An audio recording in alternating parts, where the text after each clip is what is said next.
We got a great talk that I put together, and it's really what I would call sort of step 2 in method development. Like, what if C18 does not work? So I want to take you through a little bit of, remind you of method development, and then really get you into thinking about alternative columns.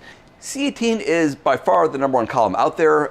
If you look at the number of column sales, about 85% of all column sales are reverse phase columns, the majority of those being C8 and C18s.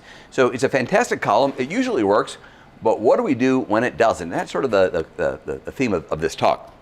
So first, I got to give a shout out to my old mentor, Harold McNair, world's greatest guy, world's greatest chromatographer, passed away a couple of years ago.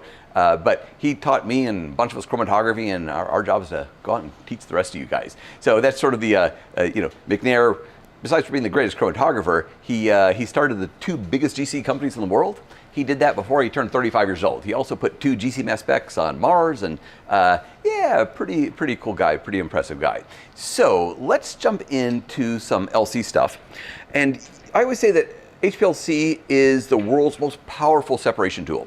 Now, GC, I say, is the world's most popular separation tool, LC, the world's most powerful. And the reason I say that is because we have the ability to separate an unknown number of compounds by HPLC. In GC, ultimately, we're limited by volatility, but LC, we're really not limited by that.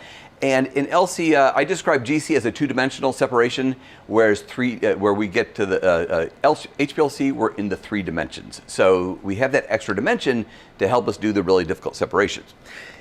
So in HPLC, what does it do better than any other technique? It separates complex mixtures into pure compounds. So we inject a sample, and the compounds travel through, and they come off one at a time. So why do we separate? We separate to identify, we separate to quantify, we separate to purify. So no matter what your ultimate goal is in HPLC, step 1 is to separate. Whether you want to identify something, you want to know how much something is in the sample, whether you want to purify something, you gotta do step 1, and that is to separate.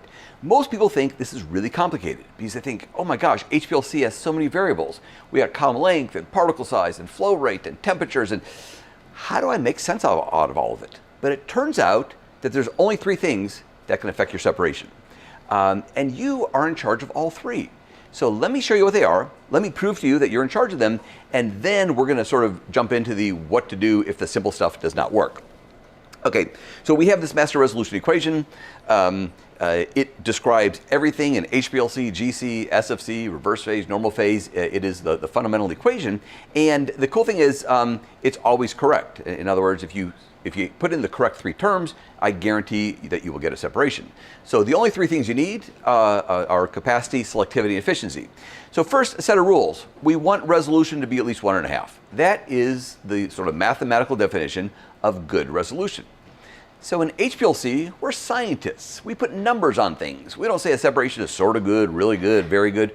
We put a number on it. Is it greater than 1.5? Yes? Well, then I accept your results. Less than 1.5? I don't accept your results. So we have a real simple threshold that really can help us into the what is the validity of the data, and I could sort of figure that out by by looking at this, by looking at the resolution. So resolution 1.5 or greater. How do we get there? Well, we got our capacity factor, and capacity factor we want it to be between 1 and 5, and this is the solvent strength. So we're going to adjust the solvent strength to be weak enough to allow our analytes to interact with the stationary phase. So that's our job as analysts. Let's choose a set of conditions where we encourage our molecules to interact. That is, mathematical definition, capacity factor greater than 1. So capacity factor, also called the retention factor, is something that will tell us, have we allowed the analytes enough time in the stationary phase to separate? So before we choose a good stationary phase, first we have to start using the stationary phase, and that means make the mobile phase weaker. In HPLC, since most of us are doing reverse phase, that means adding more water to the mobile phase. We go 10% increments. 10% more water will roughly double your capacity factor. So we have good control of the first term, capacity factor, simply by playing with solvent strength. The second term is selectivity. We have a goal. 1.2 is our goal. How do we get there? Well, this is really a function of the chemistry. The chemistry of the stationary phase, the chemistry of the mobile phase, the pH, the temperature, a lot of things, but they all have to do with chemistry. So easy to calculate it. a little more difficult to understand. So selectivity is usually the hand wave, and then we sort of jump into doing everything else in detail. So the way I look at selectivity is it is primarily a function of the stationary phase and the mobile phase. So if we change those two, we can actually change the selectivity. And that's what we're going to talk about. What do we do if C18 doesn't work? One of the great ways to change selectivity is to go to some other alternative type of column. And then finally, we have efficiency. Efficiency is just a mechanical measure of sort of the goodness of the column. So it's a function of the column length, the particle size, the flow rate, and so forth. So this is something that we can optimize. We can buy a column with more efficiency by buying a longer column or smaller diameter particles, or we can choose a better flow rate, or we can minimize extra column volume. So these are all ways that we can improve efficiency. So that's the whole world of resolution. That's sort of like what we need to solve this equation for every unknown that we have coming in the lab. And the cool thing is, there's a pretty simple way to go about solving it. Okay, our goal is 1.5. We want to touch that baseline. We really don't like peaks that don't touch the baseline. We don't like the valley because we're going to assign some peaks, some molecules to the wrong peak. In other words, we have some of the first peak tailing into the second, some of the second fronting into the first. So we really want to make sure we touch the baseline in between the peaks. So now let's talk about method development. Step one, we want to start with a really high efficiency column. I like, again, 10 centimeter, 3.5 micron, that's like a 14,000 plate column. If you got the 1.8 micron particles, you get 10 centimeters of that. My gosh, you're in the 25,000, 28,000 plate area. So I like to start with a really high efficiency column. That way, efficiency is no longer really a variable. I mean, I can't double it because I can't get a longer, that much more efficiency. So let's start with a good number. You got 10,000, 15,000, 20,000 plates. That's a good number to start with because that's enough to do most separations. The next thing we're going to look at is the selectivity, and this is the stationary phase and the mobile phase. So in HPLC, we oftentimes think about changing the stationary phase right away, but we have the ability to also change the mobile phase, and that has a major impact on the separation, on the selectivity. So my favorite cartoon for this is, of course, the big equation, and then a miracle occurs. Well, that's reverse phase. So it's not really a miracle, it's science. So reverse phase is hydrophobic interaction. It is how nonpolar is your molecule. So no matter what change you put to a molecule, you are going to change its hydrophobicity, you will change its retention by reverse phase. So that's why reverse phase is what I call almost a universal approach at separations. So we've got good efficiency, we've got our good selectivity with reverse phase. This is again why we like reverse phase, because since the column is very nonpolar, it's going to attract the nonpolar part of your molecule. So all of your molecules, any carbon in the molecule, will get attracted to that stationary phase. The more carbon you have, the more attraction. So anything you change to a molecule, if you add any functional group, you'll change its hydrophobicity. If you add a methyl group, if you add a methoxy group, if you add a hydroxyl group, if you add an amino group, a carbonyl group, an acid group, any of these changes the polarity of the molecule, which changes its retention, and that's why we love this concept of reverse phase. So the last term is capacity factor. Capacity factor is simple. We just went through this earlier, and that is we just need to find the right mobile phase strength to allow the analytes to interact with the column. And it's a simple way to do that. We're going to do a gradient, and we're going to try every mobile phase strength in the world. So we're going to go from 10 to 100%. We're going to do that in 15 minutes, and that's going to show you all the peaks that are in your sample. So a gradient, there's 3 simple rules. The initial condition is wherever the first peak is coming off. So if your first peak is coming off at 22%, then you should start your analysis, start the gradient next time at 22%. So that is sort of the, there's no magic there. The peak is telling you what mobile phase it likes. So initial condition must be weak enough to give the first peak a capacity factor of 1. The final condition has to be strong enough to get the last peak off the column, right? You can't leave it there, got to take it off. So the only thing we really need to decide is how fast we get from initial to final. So the faster you get there, the steeper the gradient, the lower the resolution, but it's faster. So the longer the gradient time, the more shallow the gradient, it takes longer, but you get more resolution. So all you have to do is decide how much resolution you want, how long you're willing to wait. So this is an example of what the different gradient slopes look like. You could tell that we're squeezing peaks together at the 5-minute gradient. We're stretching them apart with a 40-minute gradient. I sort of describe this as writing the chromatogram on a rubber band, where you could stretch it out as much as you want, or you can compress it as much as you want just by changing that gradient time. It's a really powerful tool that we have in HPLC.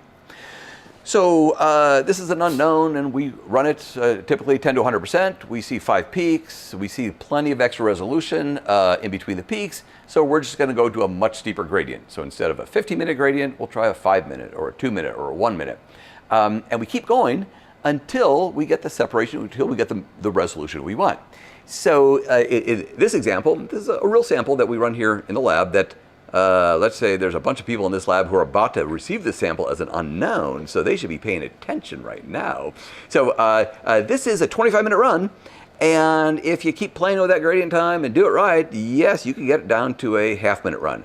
Ooh, I shouldn't have shown that. So I don't expect people to get down to half a minute. That's like really, really, but you know, there's some smart people in this group, so we might be bumping up. You might see a new slide the next time with a shorter analysis time the next time. So that's what we get.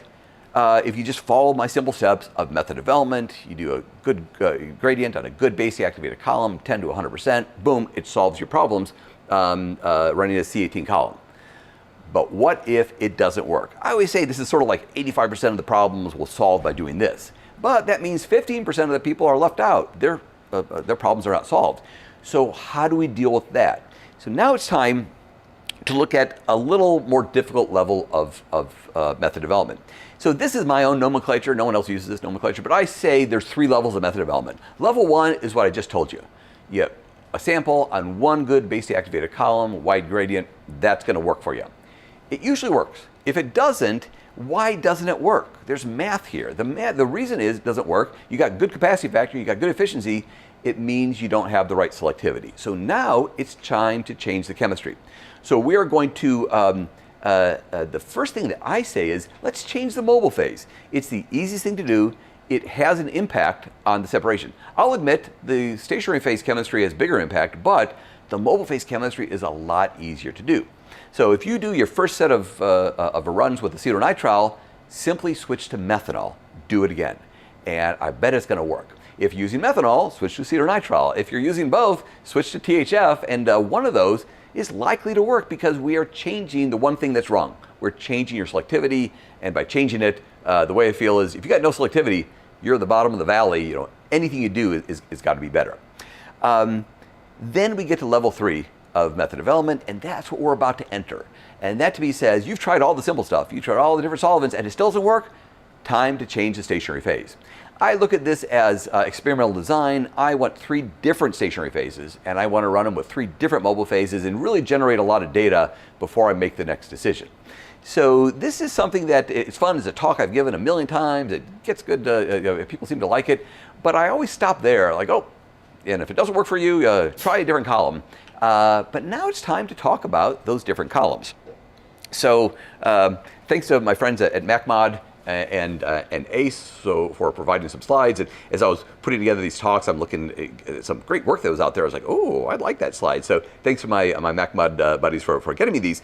So this is sort of cool. This is, ACE makes a bunch of different columns. This is a C8 we're starting with, and it's like, what can we do to modify, if we go to a different stationary phase, what's it going to do? Well, if we simply change the length of the carbon chain, if we go from an A to an 18, we get the exact same separation, but more of it, right? Same thing, but more retention. We go down to a C4, same order, same thing, but less retention. So changing the column, the length of the chain is not going to change the order of separation, is not going to do any of that, but it will bring peaks in earlier or later. So it's interesting, but there's not much chemistry difference there. Now, if we go over to the other side and we start looking at a cyano or a phenyl column, we are now adding a different chemistry, and look at the order. Instead of 1, 2, 3, 4, 5, they're coming off in different order. Anytime you see change in order, that means you have changed the selectivity. So I feel my job is to teach you how to change selectivity. I can't really teach you how to make it better, but I could teach you how to change it. And that's really what you need to know. So, so let's go on and talk about different columns. So before we move away from a C18, I think a decent statement is You know, not all C18s are the same. A C18 is not a C18. Now, they're all 18 carbons, but it's how they're bonded. It's what the matrix is what the silica looks like. So this is a neat example. These are difficult separation, but you're seeing them on a bunch of different C18s. Now, this was provided by the folks at ACE, so they chose a mixture that worked on theirs, but it's a really valid set of chromatograms because it shows you that we do have slightly different selectivity, even though if you look at for the most part, all the peaks are coming off in the same order, but the relative orders are a little different. We see those coelutions happening. So that says not all C18s are the same, so I think is the first takeaway. The next statement is let's look at that master resolution equation. And the first thing is, good news is, look, I'm not the only one who does it. I'm not the only geek in the world. Here's the folks at MacMod. They're using the same slide. This was actually originally done by Professor Peter Carr at University of Minnesota. Did cool work, did great work. My friends at ResTech, hey, you've got the same slide. So let me explain this slide. This slide says you got 3 ways to improve resolution. But if you look at it mathematically, capacity factor will only get you so far. You get up to capacity factor of 5, you've gotten about as much as there's to get from the term. You could take it to 10 and get a little more, but if you keep going 20, 30, 40, 50, you don't get any more resolution, you just wait longer. So capacity factor sort of tops out around 5. So the next term, efficiency. More efficiency is always better, but notice it's not a straight line. It's a little bit of an exponential, right? Because efficiency goes up, but resolution goes up by the square root of efficiency. So if you double it, square root of 2, 1.41, so you get 40% more resolution every time you double the length, so you're going to sort of get this curve. But if you look at the line for selectivity, it's a straight line. It keeps going up forever. So mathematically, this says, wow, we should all jump in and study selectivity. I agree with that, but before you do that, let's get those other 2 optimized first, because if I want you to give me more capacity factor, if I have capacity factor of 1 and I ask your advice, what should I do to my mobile phase? I think you're going to say, well, you need to weaken your mobile phase. So, so that is the right answer. We get us up to that capacity factor of 5. If I want you to give me a column with more efficiency, we could ask this whole group here. They'll say, hey, Lee, you need a longer column with smaller particles. But if I ask for more selectivity, I think we're all going to say, I'll teach you how to change it, but I can't teach you how to improve it. That's up to you. So let me teach you. So the tool you need is how do we change selectivity? And now let me take us down that path of changing stationary phases.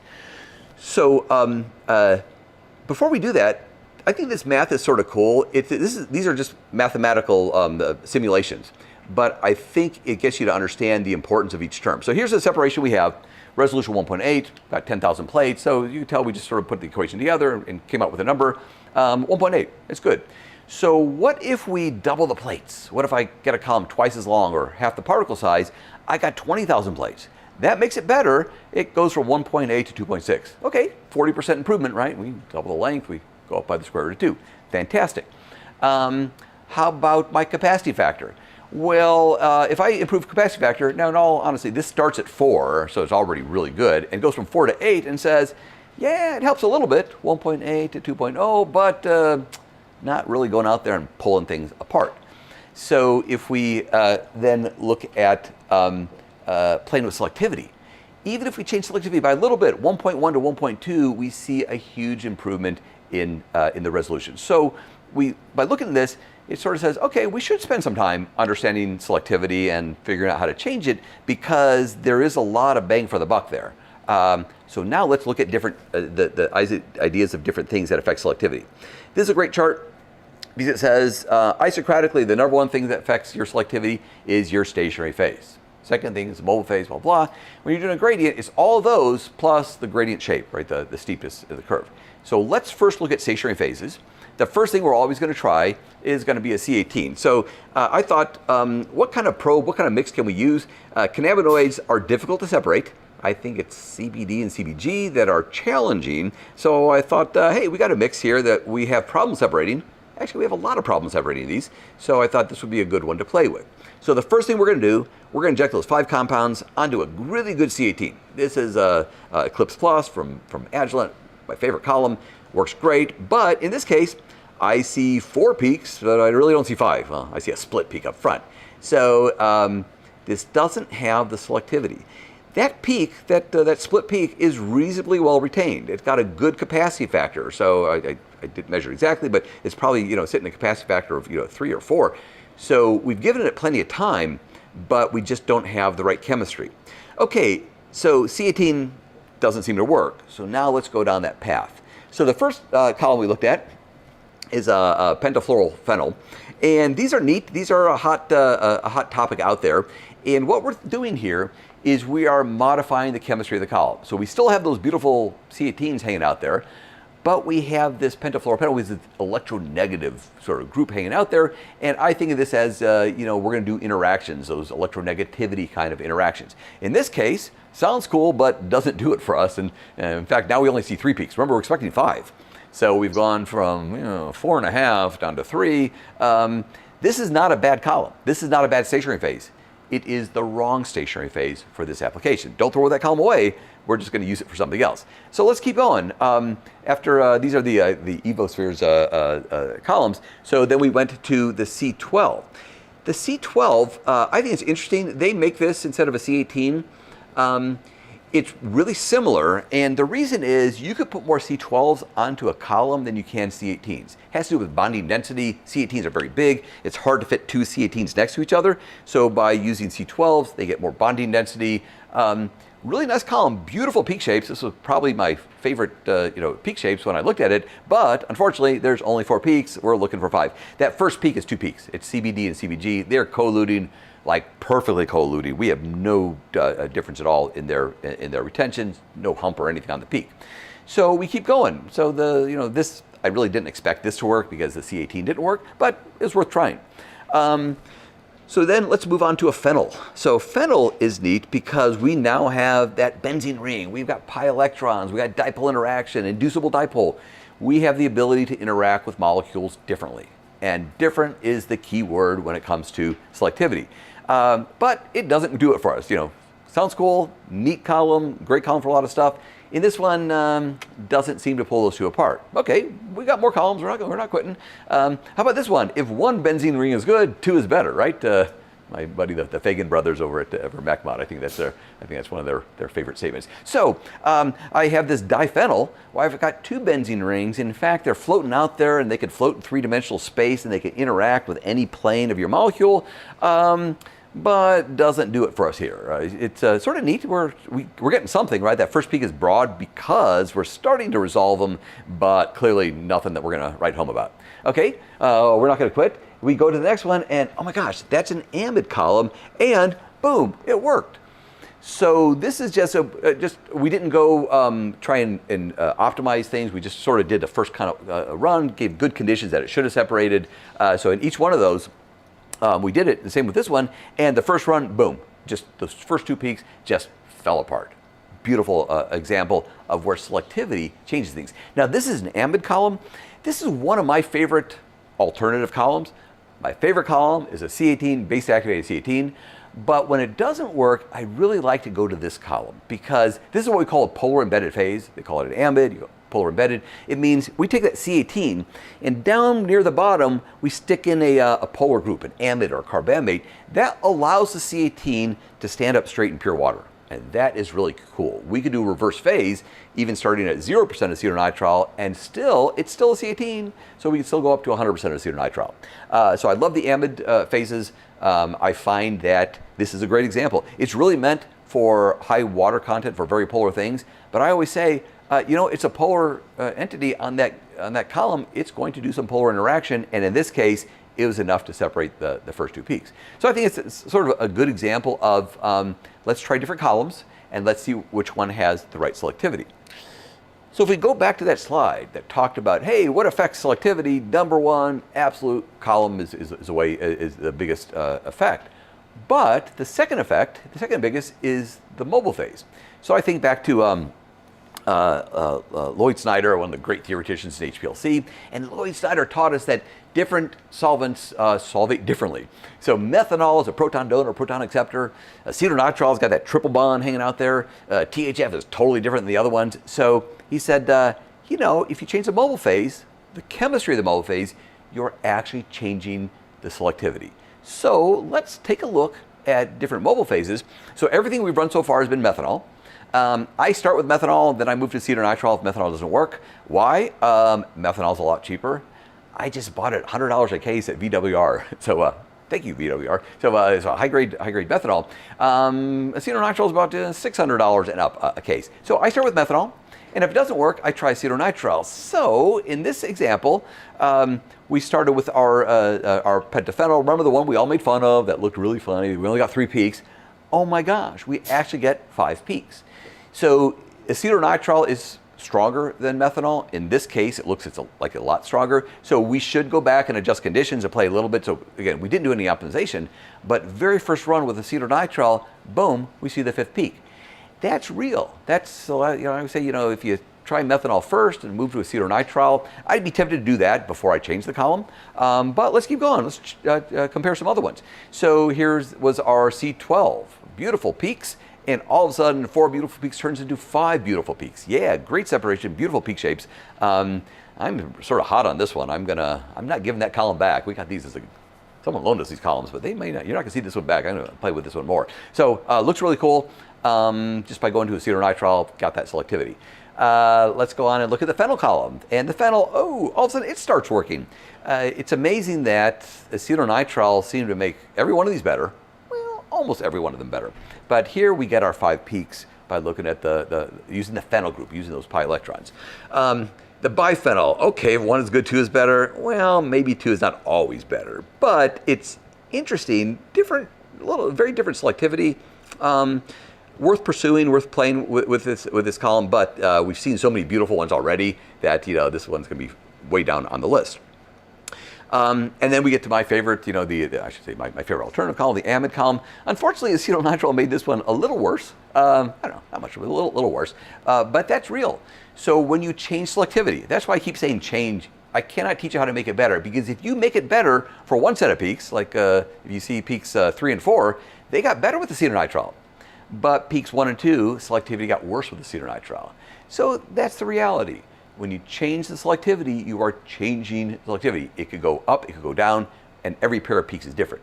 But following those rules sort of that I gave you, start with a good base activated C18. I really like trying the methanol and the acetonitrile, but the idea of doing multiple columns, this was really easy work. It's like 2 days of work. Oh, actually, it was easy work because I didn't do it. Eleanor Westerbeck, my associate here, I made her do all the work. So it was easy for me. But no, this is like a day's worth of work really to evaluate all 5 columns.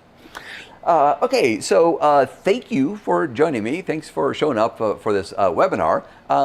Just as a reminder, if you're looking to hang out in Chicago for a week, if you're looking to learn chromatography, this is a cool place to do it. 5 days, take you from wherever you are now to an advanced level, and we have some fun along the way. Yeah, we do. Okay, special thanks to my buddies at MacMod for supplying the columns and the entertainment. They're fun to hang out with. And also thanks again to Eleanor, one of the scientists here, because I gave her this as a project. In fact, okay, we submitted this as a paper we're going to present this at the ACS meeting in Denver in the fall. So this is sort of our step 1, part 1 of it. And I see a lot of legs to this one. I see a lot of things that are worth pursuing. So we're going to keep playing with this, and we'll tell you what we find out.